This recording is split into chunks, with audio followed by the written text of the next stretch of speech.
ഏറ്റവും പുതിയ ഡിസൈനുകൾ, ഏറ്റവും കുറഞ്ഞ പണിക്കൂലിയിൽ, ഏറ്റവും മികച്ച ഓഫറുകൾ. Only at Regalia golden diamond, Chavakkad. Anthikad Adarsh വധക്കേസിൽ 6 പ്രതികൾക്കും ജീവപര്യന്തം തടവും 2 ലക്ഷം രൂപ വീതം പിഴയും ശിക്ഷ. 1-ാം പ്രതി നിജിൽ എന്ന കുഞ്ഞാപ്പു, 2-ാം പ്രതി പ്രജിൽ, 3-ാം പ്രതി ഹിരത് എന്ന മനു, 4-ാം പ്രതി ഷനിൽ, 5-ാം പ്രതി ഷിഹാബ്, 6-ാം പ്രതി ബ്രഷ്നോവ് എന്നിവരെയാണ് തൃശൂർ 1-ാം അഡീഷണൽ ജില്ലാ ജഡ്ജ് KE സാലിഹ് കുറ്റക്കാരാണെന്ന് കണ്ടെത്തി ശിക്ഷ വിധിച്ചത്. ഇന്നുച്ചയ്ക്ക് 2:45 വിധി പ്രസ്താവിച്ചത്. 2020 ഫെബ്രുവരി മാസത്തിൽ രാവിലെ 9 മണിക്കായിരുന്നു കേസിനാസ്പദമായ സംഭവം. അന്തിക്കാട് കുറ്റിക്കാട്ട് അമ്പലത്തിനടുത്തെ അന്തോണിമുക്കുള്ള സ്ഥലത്ത് വച്ച് മുൻ വൈരാഗ്യത്തിന്റെ പേരിൽ ആദർശിനെ 1 മുതൽ 4 വരെയുള്ള പ്രതികൾ വാളുകൾ ഉപയോഗിച്ച് വെട്ടിയും കുത്തിയും കൊലപ്പെടുത്തുകയായിരുന്നു.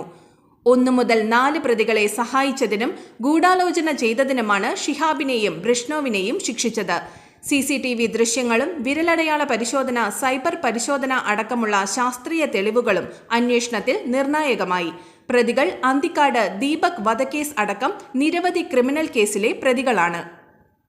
അന്താരാഷ്ട്ര നിലവാരമാർന്ന 100% സംശുദ്ധമായ silver jewellery collections, handcrafted classic silver ornaments, platinum പോലെ silver, Alukkaran silver jewellery, Chettuva road, Chavakkad, Chettuva road, Vadanappally.